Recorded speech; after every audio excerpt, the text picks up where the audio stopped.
أعوذ بالله من الشيطان الرجيم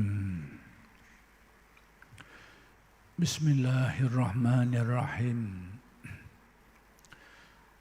الحمد لله رب العالمين وبه نستعين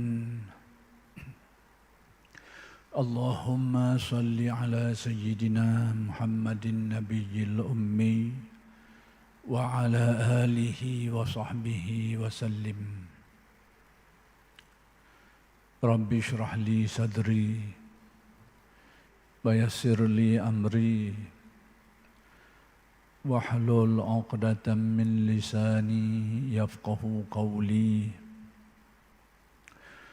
ولا حول ولا قوة إلا بالله العلي العظيم إلهي أنت مقصودي ورضاك مطلوبي أعطني محبتك ومعرفتك السلام عليكم ورحمة الله وبركاته الحمد لله والشكر لله والصلاة والسلام على رسول الله أما بعد. Pertama sekali kita bersyukur kehadirat Allah Subhanahu wa ta'ala yang telah mengurniakan kepada kita nikmat-nikmat yang sangat banyak, sama ada zahir maupun batin, sama ada yang kita sedari atau yang kita tidak sedari. Mudah-mudahan segala nikmat-nikmat itu sentiasa dikurniakan kepada kita dan dijadikan kita orang-orang yang mensyukuri nikmat. Mudah-mudahan dengan berkat syukur Allah Subhanahu wa ta'ala bukan saja mengekalkan tetapi menggandakan lagi nikmat-nikmat yang lain kepada kita. Dan insya-Allah pada malam ini akan diteruskan kuliah Masjid Abidin. Pada malam ini ingin meneruskan lagi huraian kalam hikmat Syekh Ahmad Ibn Athaillah Al-Iskandari radhiyallahu anhu. Kalam hikmat yang ingin dijelaskan pada malam ini ialah kalam hikmat yang ke-210, yaitu kata-kata Syekh Ibn Atha, man istaghraba an yunqidhahu Allahu min syahwatihi wa an yukhrijahu min wujudi ghaflatihi faqad ista'jazal qudratal ilahiyah wa kana Allahu ala kulli syai'in muqtadira. Maksudnya, sesiapa yang merasa ganjil atau tidak mungkin, merasa pelik, janggal, dapat diselamatkan oleh Allah dari pengaruh hawa nafsu syahwatnya. Yani sesiapa yang rasa pelik, Allah Ta'ala menyelamatkan seseorang daripada pengaruh hawa nafsu syahwatnya itu, atau hindarkan dari kelalaiannya, maka bererti ia telah memperlemahkan kekuasaan Allah. Sedang Allah itu atas segala sesuatu maha berkuasa. Jadi kalam hikmat Syekh Ibn Atha yang ke-210 ni, Syekh Ibn Atha ingin menjelaskan bahawa termasuk dalam kekuasaan Allah membebaskan seseorang daripada pengaruh hawa nafsu buruknya dan menghilangkan ghaflah hatinya. Jadi kata Syekh, sesiapa yang merasa pelik bahawa Allah Ta'ala tu dapat menyelamatkan dia menyelamatkan seseorang daripada pengaruh hawa nafsunya yang buruk tu dan menghilangkan ghaflah hatinya itu, sesiapa yang beranggapan demikian berarti dia telah memandang remeh kepada kekuasaan Allah. Mana remeh. Sedangkan Allah Ta'ala berfirman yang bermaksud sesungguhnya Allah Ta'ala itu atas segala sesuatu itu maha kuasa. Jadi kalam hikmat ini berpaksi kepada keyakinan tentang kekuasaan Allah. Allah Subhanahu wa taala itu Maha Kuasa.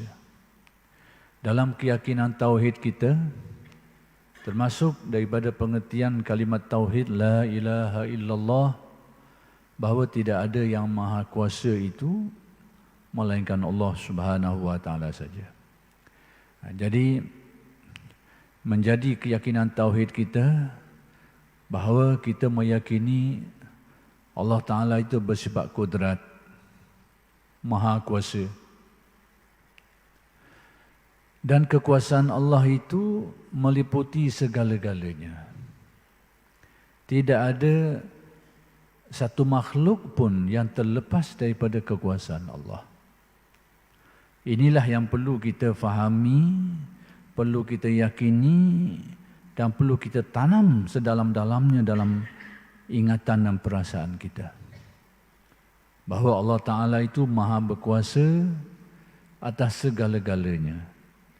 Sehingga tidak ada satu benda pun, walaupun sekecil-kecilnya, apatah lagi yang sebesar-besarnya itu, yang terlepas atau terkeluar daripada kekuasaan Allah Subhanahu wa taala.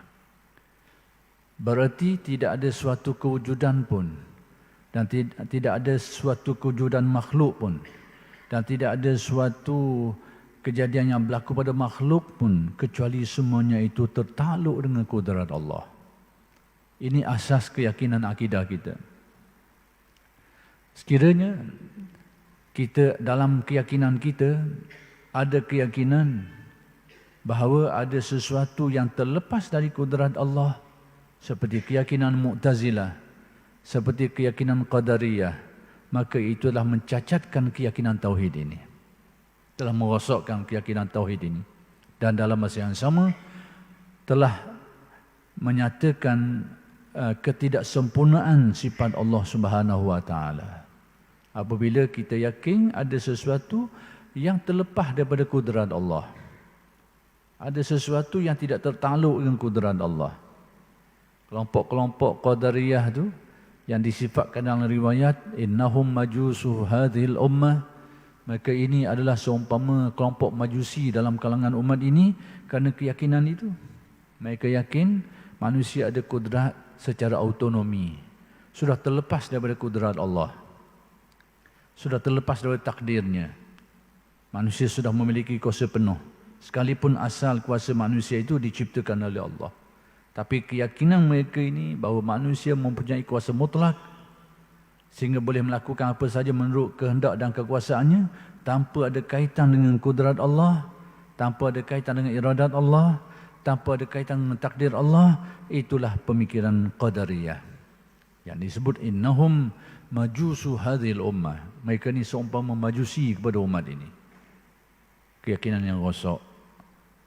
Jadi itu bukan. Jadi kalam hikmat ini landasannya itu keyakinan kepada kekuasaan Allah yang maha sempurna. Yakni kekuasaan Allah itu mencakupi segala perkara, tertakluk dengan segala perkara. Yakni dengan arti tertakluk dengan segala makhluknya.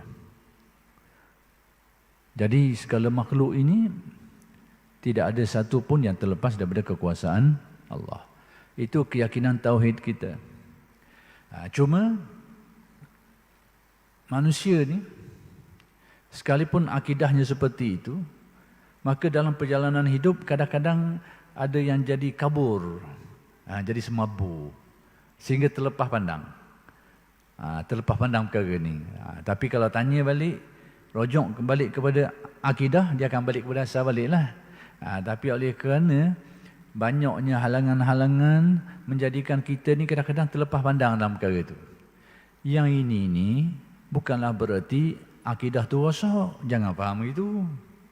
Akidahnya, kalau akidah macam tadi itu jelas. Akidah yang sahih. Hak tinggal lagi sekarang kekaburan, kelabu, dak apa apa. Dalam tasawuf yang tu orang panggil ghaflah, lupa. Bukan tak yakin. Faham perkara tadi, menjadi keyakinannya. Tetapi penyakit ghaflah ni, ibarat pagi-pagi lah, kabuh dak apa nak nampak jadi. Kelabu-kelabu dak apa nak nampak. Itu penyakit ghaflah. Sehingga manusia menjadi lupa dan merasakan, bukan meyakini, merasakan. Semacam sesuatu itu dari segi hukum takdir, hukum kekuasaan Allahnya macam tak mungkin berlaku. Padahal segala perkara makhluk ni mungkin ni tertakluk dengan kudrat Allah.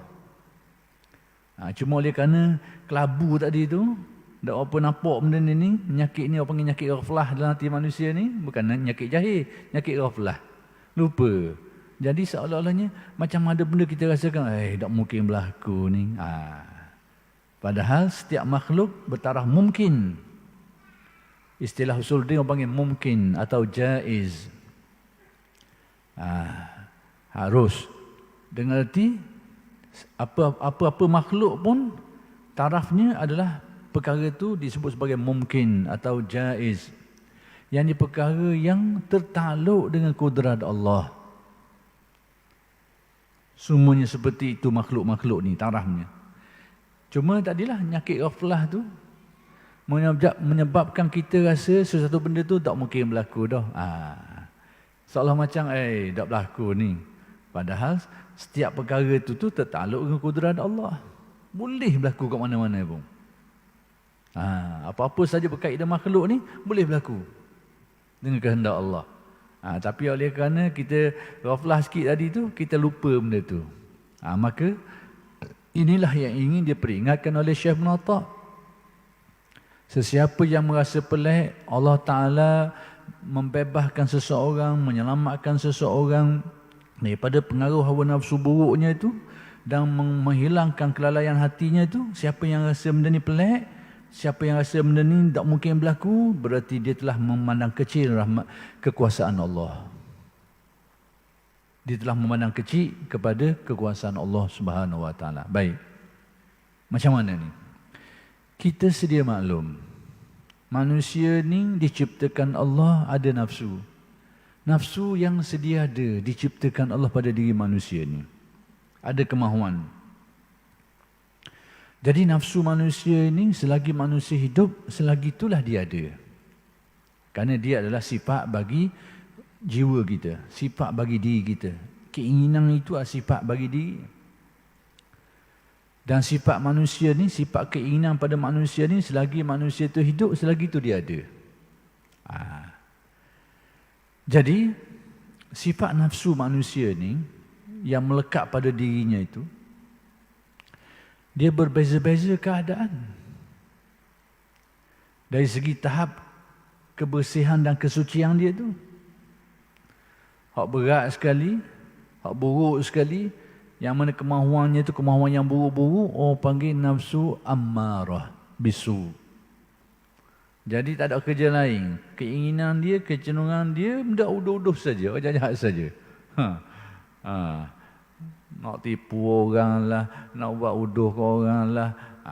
Kecenderungan dia ke arah benda-benda gitu.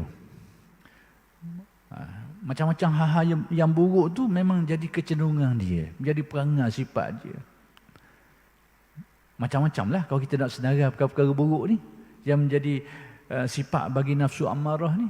Segala macam sifat buruk tu jadi perangai dia. Kalau nafsu tu dibersihkan, ditingkatkan sikit lagi, dia akan jadi lawamah, baik sikit. Lawamah ni dia kenal mana baik mana buruk, tapi dia tak istiqamah molek. Kadang-kadang boleh buat baik, kadang-kadang jatuh dalam keburukan. Dan orang ni kalau dia jatuh dalam melakukan keburukan, dia akan menyesali diri dia. Dia akan mencerca diri dia. Sebab dia tahu benda tu buruk.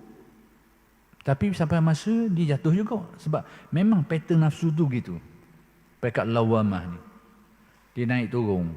Nafsu dia tergelam timbul. Kadang-kadang nafsu buruk mengatasi, jatuh dia melakukan kesalahan. Tapi dia tahu bahawa dia telah melakukan keburukan.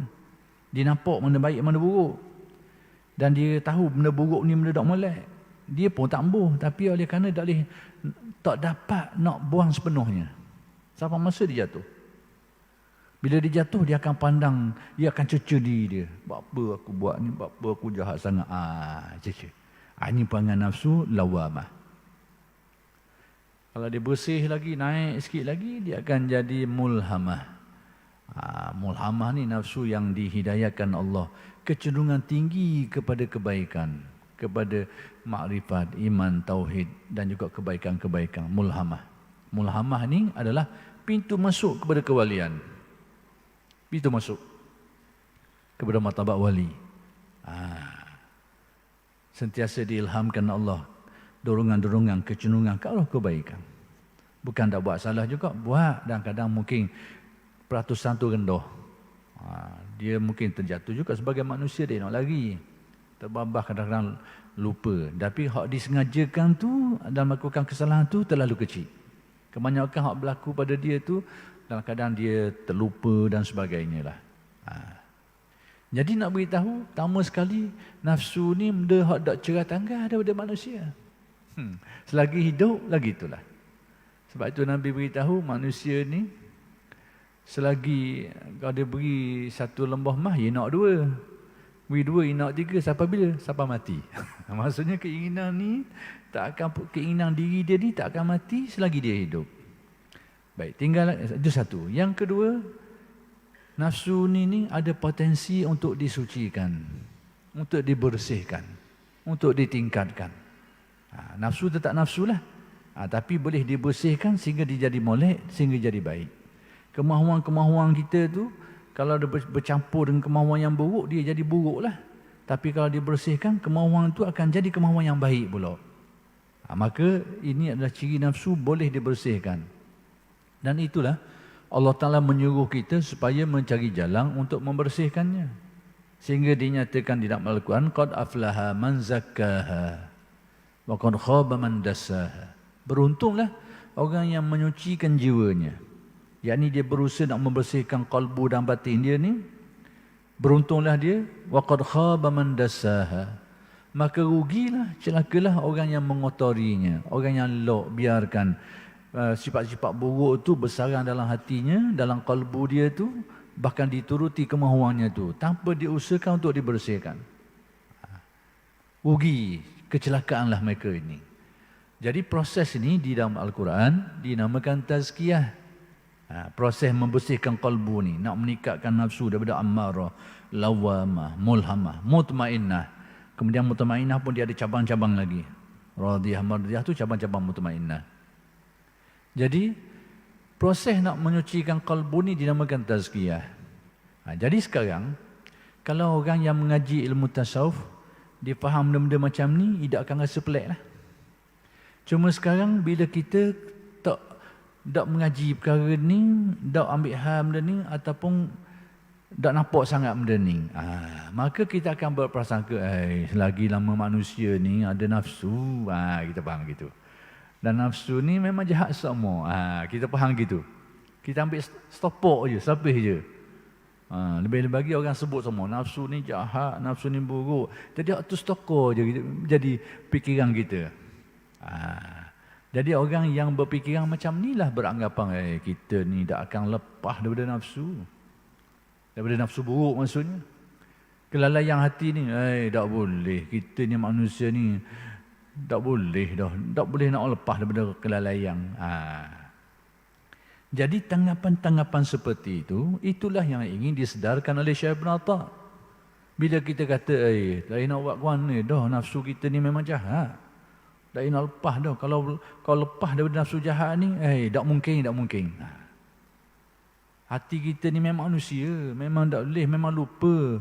Duduk saja, apatah lagi. Dalam semayang pun lupa. Tak boleh. Nak hilang ghaflah, nak buat boleh ni. Bukan kita, bukan manusia ni. Hak mikir pasal itu tu, inilah Syekh Ibn Atta' nak betul dia. Siapa yang sangka bahawa benda ni adalah perkara yang pelik bahawa Allah Ta'ala dapat menyelamatkan seseorang daripada pengaruh nafsu buruknya tu.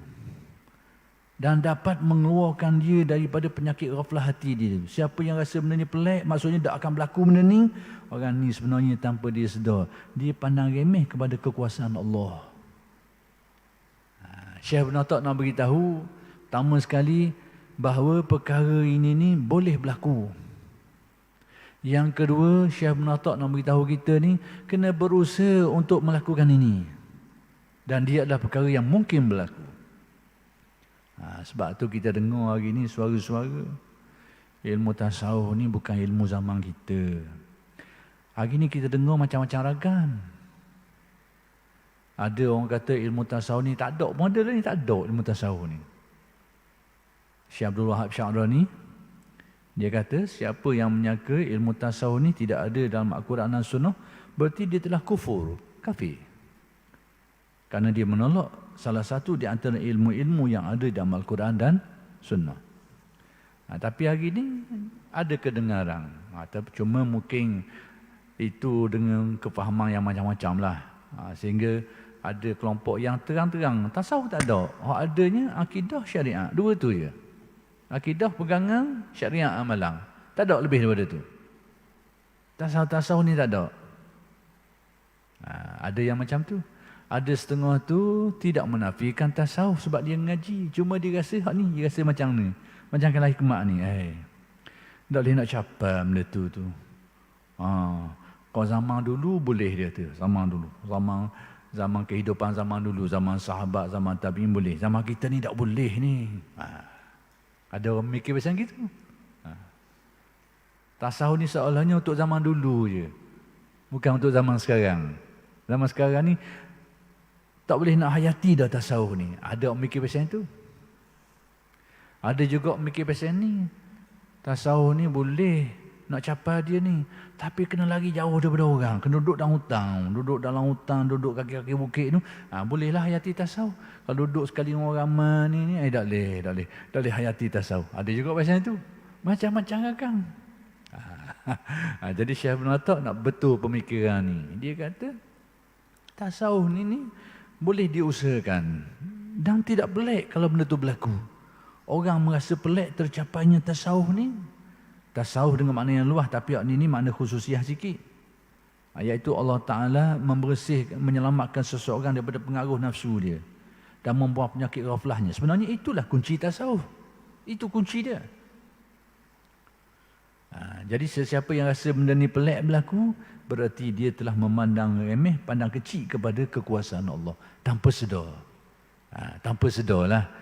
Kalau masing-masing, kalau kita bersikap macam ni, kita meremehkan kudrat Allah, rosak iman kita. Sekarang ni kadang kita tak sedar terbabah ni selalu. Kita tidak memperkecilkan kudrat Allah, tapi ungkapan kita ni, kefahaman kita ni tanpa kita sedar terbabit ke arah tu. Seolah-olahnya kita pandang kecil kekuasaan Allah. Sedangkan apa yang kita rasa pelik tu sebenarnya benda tu tak pelik. Boleh berlaku dengan kehendak Allah. Itu yang Syekh Ibn Atta' nak beritahu. Lebih-lebih lagi kita mengalami pengalaman hidup yang macam kita hari ini. Kita rasa kita ada kemahuan nafsu, kemahuan keinginan yang macam-macam. Kita rasa macam apa pun mustahil. Aku rasa tak boleh nak berbuang, tak boleh nak betul. Kalau tak mengaji tasawuf, tak mengaji ilmu khusus ni, dia tak nampak benda ni. Ni akan jadi gini, ni akan jadi gini.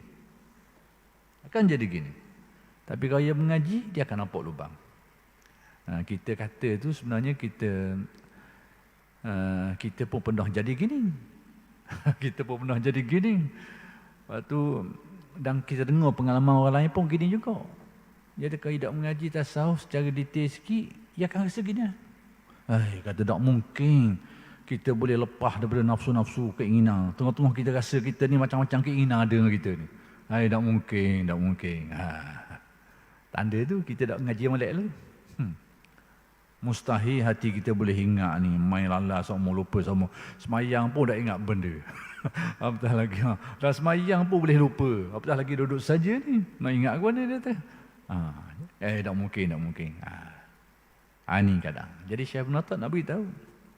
Siapa yang rasa benda tu pelik, sebenarnya dia ista'jaza. Dia pandang kecil kepada kekuasaan Allah tanpa sedar.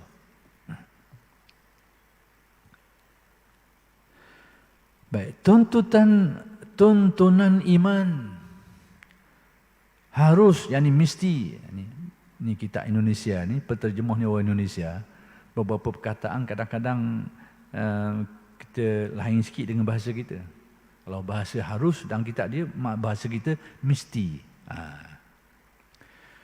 Tuntunan iman harus mesti percaya terhadap kudrat, yakni kekuasaan Allah secara mutlak tanpa kecuali. Jadi termasuk tuntutan iman, kita kena percaya kepada kekuasaan Allah ni. Allah Ta'ala bersifat kudrat. Kudrat tu panggil sifat ma'ani. Tuhan yang bersifat dan kudrat tu, orang panggil Tuhan yang maha kuasa. Itu orang panggil sifat maknawiyah. Keadaan Tuhan tu yang maha kuasa tu, tu orang panggil maknawiyah. Kita peringat sikit-sikit ilmu suluding.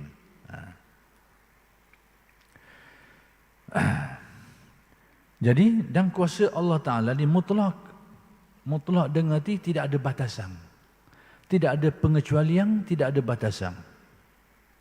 Terhadap makhluknya tu, tak ada makhluk yang terkecuali. Tak ada makhluk yang terlepas daripada kudratnya. Kita kena faham macam tu. Sesungguhnya Allah atas segala sesuatu maha berkuasa. Ini sepotong daripada ayat Al-Quran, wa kana Allahu ala kulli syai'in muqtadira. Allah ni amat berkuasa, maha berkuasa atas segala sesuatu. Daripada perkataan muqtadira ataupun qadiran dalam ayat yang lain, itulah ulama-ulama ahli usuluddin kita membuat istilah, iaitu sifat maknawiyah. Istilah saya sebut hari ini sebab ilmu usuluddin kita ni, hak kita ngaji di Nusantara ni, ilmu usuluddin dalam bentuk sifat 20 yang kita nama sifat 20 ini hari ini sedang diancam dengan pemikiran-pemikiran baru. Dengan macam-macam bentuk lah syubhah-syubhah yang dikemukakan oleh golongan-golongan tertentu untuk meranapkan, untuk merosakkan dan meranapkan keyakinan akidah yang berasaskan kepada mazhab Ahlussunnah wal Jamaah ni. Jadi saya nak khabar tadi tu, ayat-ayat tadi termasuklah ayat tadi wa kana Allahu ala kulli syai'in muqtadira tu. Muqtadira tu Tuhan yang maha kuasa.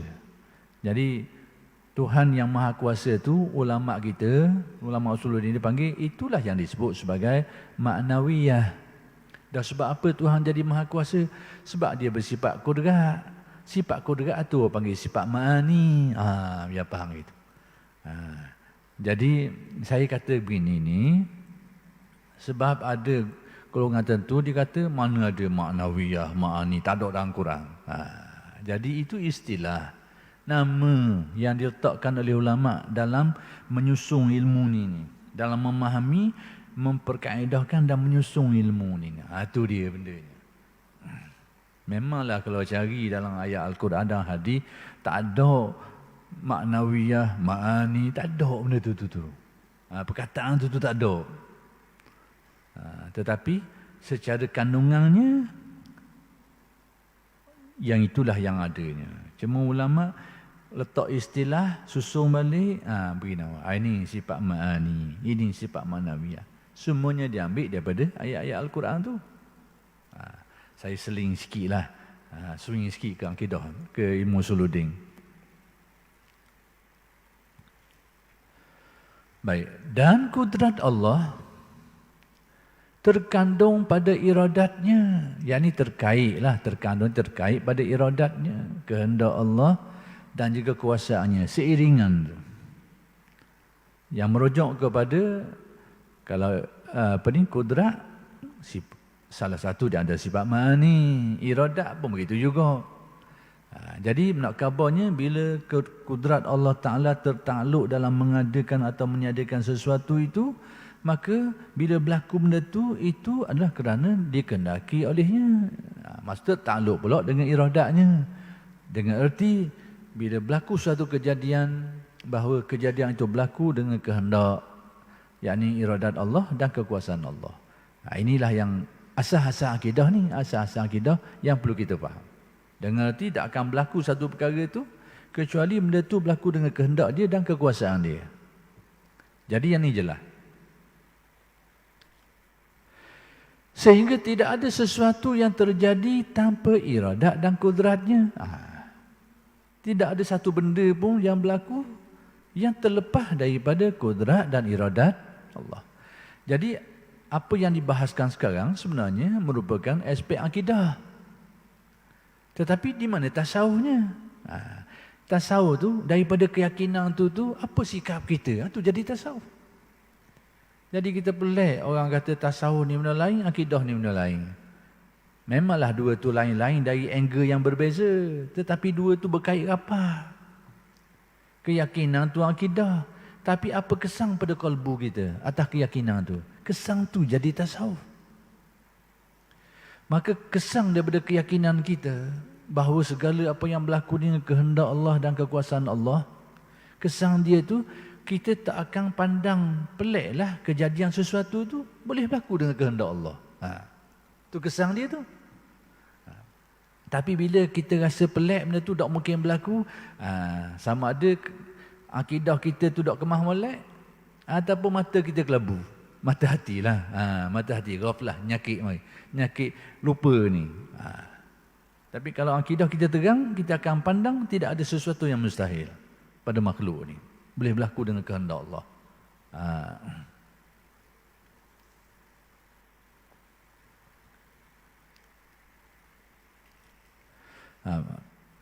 Tidak ada sesuatu yang terjadi tanpa iradat dan kudratnya.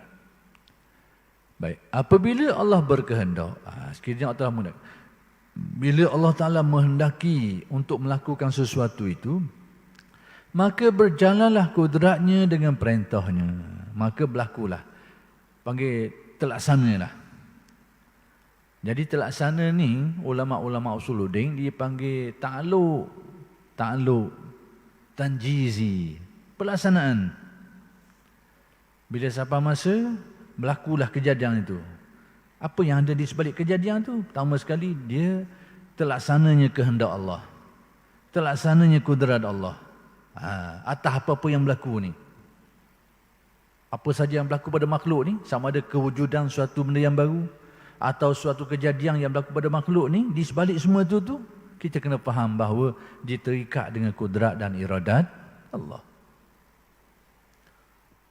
Walaupun satu gerak, walaupun kelipan mata, satu kelipan mata, walaupun satu napas keluar masuk, kelipan mata, napas keluar masuk, degupan jantung, apa saja yang berlaku pada makhluk ni, semuanya itu tak ada kecuali walaupun satu yang terlepas daripada kehendak dan kekuasaan Allah.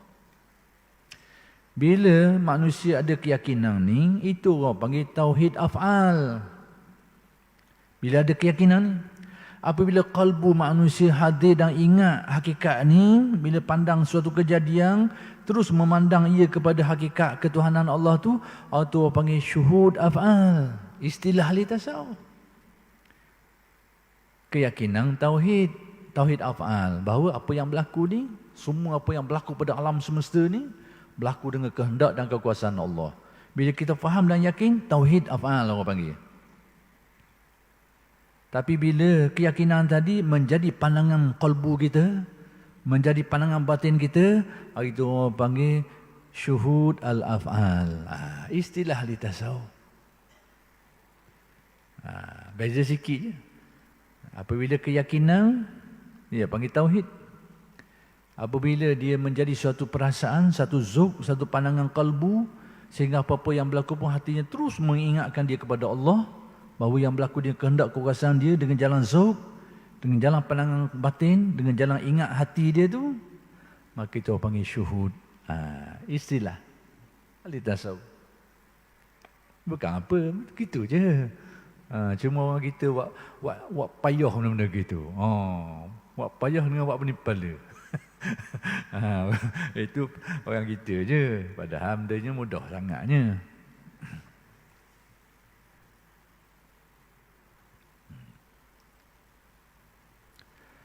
Dengan perintahnya, yakni dengan perintah daripada Allah. Jadi bila berlaku satu kejadian tu, kita kena faham. Pertama sekali yang terbabit apa? Kudrat Allah. Yang kedua, iradat Allah. Yang ketiga, kalam Allah. Dengan arti takluk dilalah, perintah daripadanya, perintah daripada Allah. Bahawa apa-apa yang berlaku ni adalah dengan perintah daripada Allah, dengan kudrat Allah, dengan iradat Allah. Supaya kita faham apa-apa yang berlaku ni sebenarnya apa di sebalik semua ni. Ni kejadian alam semesta ni. Apa ada di sebalik semua ni? Inilah ilmu ni nak beritahu ni. Kalau kita tak ngaji benda ni, kita tak nampak. Tuhan tu duduk dalam keyakinan kita je. Tak nampak perbuatan dia ni. Tak nampak. Tak nampak dia tidak faham lah. Kalau ngaji ilmu ni, kita nampak lah. Seolah-olahnya alam semesta ni macam wayang kulit. Orang mengaji. Wayang kulit. Kalau ada mengaji ilmu ni, ia tak nampak macam wayang kulit. Ia nampak orang tu je lah. Tapi orang ngaji ilmu ni, wayang kulit semua ni. Ada tok dalang belakang tu. Orang mengaji ilmu ni. Tak mengaji, tak nampak lah benda-benda gitu tu.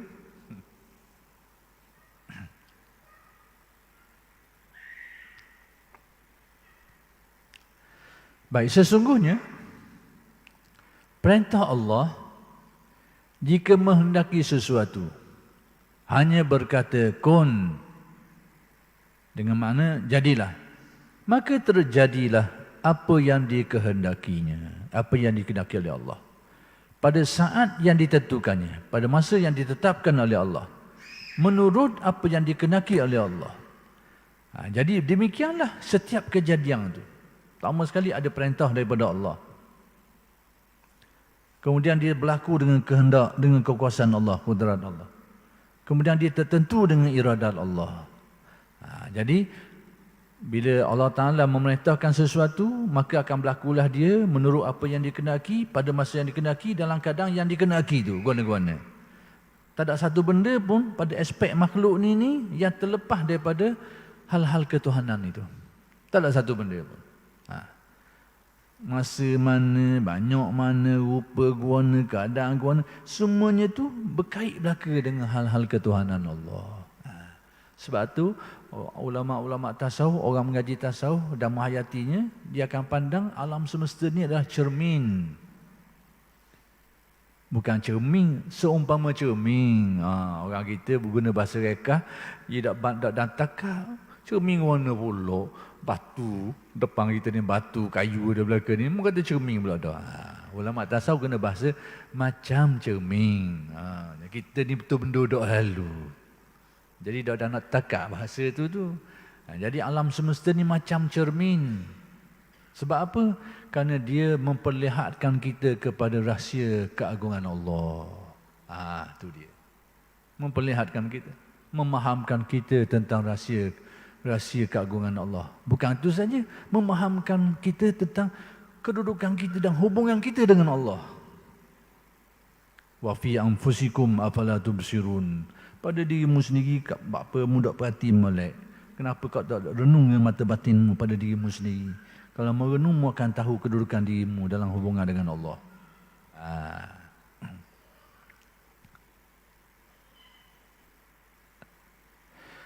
Baik, maka kerananya kepercayaan terhadap takdir kekuasaan Allah yang sedemikian itu, jangan ada seseorang putus harapan dari rahmat Allah. Ni anak kabarnya, ni jadi tasawuf ni. Daripada keyakinan tu. Keyakinan bahawa semuanya berlaku dengan kehendak Allah, kekuasaan Allah, dengan perintah daripadanya. Jadi akidah tauhid kita tu. Maka sebab itu, ni ajaran tasawufnya. Jangan ada seseorang putus harapan dari rahmat Allah. Sebab kadang-kadang berlaku. Berlaku macam mana pengalaman ni? Pengalaman manusia ni berbeza-beza. Saya pernah jumpa orang yang dipenjarakan, yang ada hasrat nak jadi baik. Ada hasrat. Ada kemahuan nak jadi baik. Tapi dia jadi buntu kerana kefahaman salah yang dia dapat. Kefahaman tak berapa jelas. Dia terlibat dengan bermacam-macam pekerjaan-pekerjaan yang berat-berat lah. Sehingga banyak kali dipenjarakan. Setiap kali dia tubik, dia ada hasrat nak baiki. Tetapi mungkin belum berhasil, belum berjaya molek, jatuh lagi, terlibat lagi, kena lagi, masuk lagi, keluar masuk. Hasrat ada. Tapi bila lama dah lalu, banyak kali dah lalu, Keluar masuk, ia akan sampai sini. Dia kata, aku ni tak jadi kakak dah ni, padang gini dah aku. Inilah ni. Buah ni lah nyakit ni. Hasrat awal tu bagus, nak baiki. Tapi tak ni oleh kerana bangun jatuh. 2 kali boleh tahan, 3 kali boleh tahan. Kena berpuluh-puluh kali, dah cakap dah aku. Padang gini dah aku ni, habis cerita lalu. Habis cerita. Ni dia ni. Itu dalam lelaki macam tu. Sama juga orang yang nak baiki kebaikan dia. Hak ni daripada salah, daripada buruk pada baik. Nak jadi baik daripada buruk baik, turun naik akhir kali dah yakah. Sama juga orang yang nak baiki jadi lebih baik. Dia tak buat salah, nak baiki daripada baik kepada lebih baik sikit. Dia nak cuba sembahyang sunat. Kadang-kadang jadi, kadang-kadang tak. Kadang-kadang boleh, kadang-kadang terlepas. Takkan nak buat, jadi tak jadi. Kena sebulan boleh tahan, kena setahun gini, dah cakap aku gini dah aku, malah dah aku. Nyakit serupa je. Ni. Sebab apa? Kerana longgar bab akidah dalam, longgar makrifat batin dia tu. Longgar bab tu. Bila longgar hak tu, bila tak jadi kau, dia lupa dah. Kalau ada makrifat batin, dia akan cari jalan ke mana-mana pun buat. Dia seimbang, mata zahir dengan mata batin. Mata zahir buat, boleh, tak boleh tak apalah. Tapi harapan hati sentiasa ada. Itu panggil khauf dan raja. Peringkat rendah khauf dan raja, peringkat tinggi dia panggil qabdu dan bastu. Dan istilah macam-macam lagi lah. Dia akan tebing juga. Tak berjaya biarlah. Allah, tak apa. Usaha lagi. Demikianlah. Dan dia banyak rahsia benda lain lagi di sini. Oleh kerana sampai si kena dah ni, kita berhenti sini dulu dan insya-Allah kita akan jelaskan hal-hal ini pada kuliah-kuliah yang akan datang. Aqulu qawli hadza wa astaghfirullahal azim li wa lakum. Wassalamualaikum warahmatullahi wabarakatuh.